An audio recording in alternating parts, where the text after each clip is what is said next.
Pulivendula YSR Congress party గెలుచుకున్నటువంటి ZPTC దురదృష్టవశాత్తు ఆ ZPTC యాక్సిడెంట్లో మరణిస్తే ఇప్పుడు ఎన్నిక పెట్టారు. ఇంకెంత ఉంది? 12 మాసాలు ఉంది.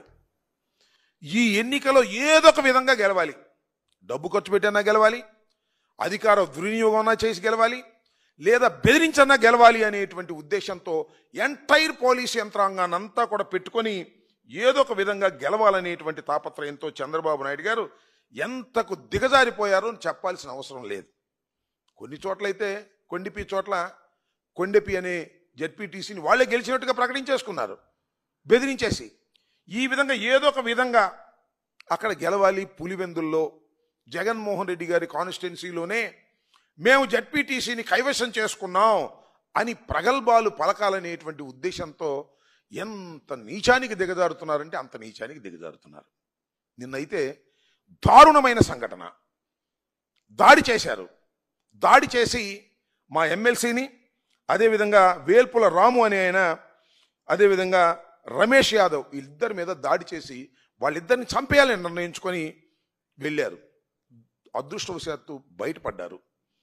పెట్రోల్ పోసి తగలేసేయాలి కారులో సహా వాళ్ళని అని ఒక భయభ్రాంతులకు గురి చేసి మొత్తం టోటల్గా పులివెందుల కాన్స్టిట్యున్సీలో పులివెందుల జెడ్పీటీసీని కైవసం చేసుకోవాలి బలవంతం చేసి అనేటువంటి భావనతో నిస్సిగ్గుగా వ్యవహరించేటటువంటి కార్యక్రమం చేస్తున్నారు. ఇక పోలీసు వారు అయితే చెప్పాల్సిన అవసరమే లేదు. తెలుగుదేశం పార్టీ రవడీలుగా వ్యవహరించేటటువంటి పరిస్థితి. మా వాళ్ళ మీద దాడి జరుగుతుంటే సినిమా చూసినట్టు చూస్తున్నారు. దాడి జరిగిన తర్వాత ఎవరైతే గాయపడ్డారో వాళ్ళ మీద కేసులు పెట్టే కార్యక్రమం చేస్తున్నారు.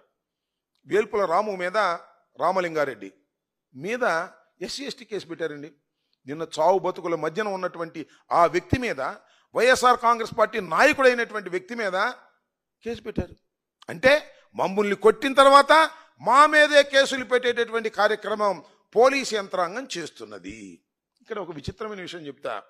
నేను ఒక డిఎస్పీ గారు నేను కూడా చూసా. సతీష్ రెడ్డి గారు వెళ్ళి అడుగుతూ ఉన్నాడు, ఏమండి మీరు దీని మీద యాక్షన్ తీసుకోరా అని. సతీష్ రెడ్డి గారు అదేవిధంగా ఎంపీ గారు వెళ్ళి అడిగితే ఆయన ఏం చెప్తాడని నాకు అర్థం కాలేదు. మేము యాక్షన్ తీసుకుంటామండి, ఎఫ్ఐఆర్ ప్రకారం చేస్తామని అనొచ్చు కదా. ఇంతకుముందు ప్రభుత్వం కన్నా కూడా మెరుగైన శాంతి భద్రతలు ఇస్తాం. ఆ మాట ఏంటి? ఇంతకుముందు ప్రభుత్వ సంగతి మీకెందుకు అంటే, are you politician? DSP is acting like a politician. అంతకుముందు ప్రభుత్వం కన్నా కూడా ఇప్పుడు మెరుగైనటువంటి లా అండ్ ఆర్డర్ని మేము మెయింటైన్ చేస్తామని పొలిటికల్ మాటలు మాట్లాడే స్థాయికి కాకి బట్టలు వేసుకున్నటువంటి పోలీసు అధికారులు ఎందుకు దిగజారిపోయారని నేను ఇక్కడ ప్రశ్నించదలుచుకున్నా.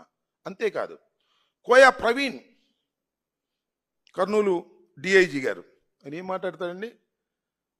పక్క గ్రామానికి వెళ్ళి పత్తి వ్యాపారం ఏంటి అని అంటాడు. ఎన్నికల్లో మా నాయకులు పక్క గ్రామం వెళ్ళి ప్రచారం చేస్తే, అక్కడ గొడవ జరిగితే, అక్కడ మా వాళ్ళ మీద కొట్టి చంపడానికి ప్రయత్నం చేస్తే మా వాళ్ళు అన్నాడు పక్క గ్రామానికి వెళ్ళి పత్తి వ్యాపారం ఏంటని. నాకు అర్థం కాల.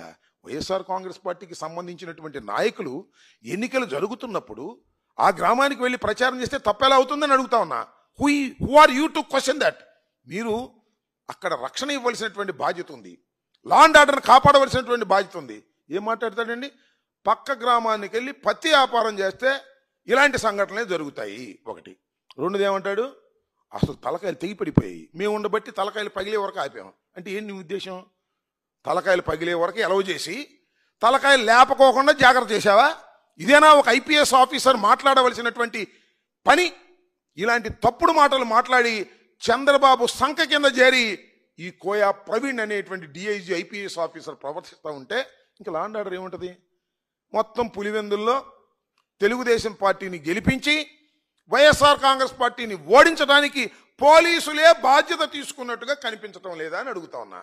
అయ్యా కొయ్య ప్రవీణ్ గారు, మీరు కాకి బట్టలు వేసుకొని చంద్రబాబు కాళ్ళ పూజ చేయటానికి కాదు మీరున్నది. మీరు లా అండ్ ఆర్డర్ కాపాడటానికి, ఇలాంటి సంఘటనలు జరిగినప్పుడు తక్షణమే రియాక్ట్ కావడానికి మీకు ఆ హక్కులు ఉన్నాయి. మీరు అలా కారు. చంద్రబాబు నాయుడు గారు మోచేత నీళ్లు తాగేటటువంటి పరిస్థితికి మీరు దిగజారిపోయారు. మా వాళ్ళ మీద కేసులు పెట్టారు, దెబ్బలు తగిన వాళ్ళ మీద. నేను అడుగుతా ఉన్నా, నిన్న రాము మీద, అదేవిధంగా రమేష్ యాదవ్ మీద దాడి జరిగితే వాళ్ళ మీద 307 మీరు బుక్ చేశారు, ఎందుకు అరెస్ట్ చేయని అడుగుతా ఉన్నా. అంటే ఎన్నికల దాకా అరెస్ట్ చేయరా? 12వ తారీఖు పోలింగ్ అయ్యేంత వరకు వాళ్ళకి రక్షణగా మీరు ఉండేటటువంటి పరిస్థితి చేస్తున్నారు. ఏదో ఒక విధంగా వాళ్ళందరినీ విచ్చలవిడిగా తిరిగేటట్టుగా చేసి భయభ్రాంతులకు గురి చేసి ఏదో ఒక విధంగా వైఎస్ఆర్సీపీని ఓడించాలనేటువంటి దురుద్దేశంతో ఇవాళ అక్కడ ఉన్నటువంటి పోలీసు అధికారులు ప్రవర్తించడం చూస్తే ప్రజాస్వామ్యం ఎక్కడికి పోతుందో అర్థం కానటువంటి దౌర్భాగ్యమైన పరిస్థితికి ఇవాళ దిగజారిపోయిందని కూడా ఈ సందర్భంగా నేను చెప్పదలుచుకున్నాను. మా రాము మీద కేసు పెట్టారు, ఎస్సీ ఎస్టీ కేసు. ఎఫ్ఐఆర్ కూడా కనపడనీరు.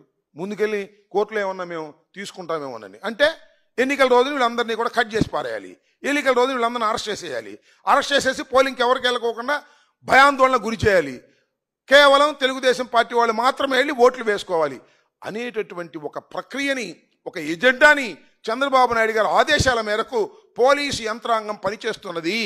పోలీసు యంత్రాంగం ఈ విధమైన హామీ ఇవ్వబట్టే తెలుగుదేశం గూండాలు మా పార్టీ వారి మీద దాడి చేసి భయభ్రాంతులకు గురి చేస్తున్నారు.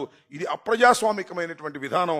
దీన్ని ప్రజలు గమనించాలని, ఇప్పటికైనా పోలీసు యంత్రాంగం సరైనటువంటి పద్ధతుల్లో వ్యవహరించి జడ్పీటీసీ ఎన్నికల్ని సక్రమంగా జరిగే విధంగా చేయవలసినటువంటి బాధ్యత ఎలక్షన్ కమిషన్కి, పోలీసు యంత్రాంగానికి ఉన్నదని ఈ సందర్భంగా చెప్పదలుచుకున్నాం. ఆ కోయా ప్రవీణ్ గారిని ఈ సందర్భంగా హెచ్చరించదలుచుకున్నాను. మీరు ఈ పత్తి వ్యాపారాల గురించో మిర్చి వ్యాపారాల గురించో మాట్లాడటం కాదు, మీరు లా అండ్ ఆర్డర్ను కాపాడవలసినటువంటి బాధ్యత మీకున్నది. మీరు అదుపు తప్పి ప్రవర్తిస్తే మాత్రం సమాజం మిమ్మల్ని సహించదని కూడా ఈ సందర్భంగా నేను చెప్పదలుచుకున్నాను.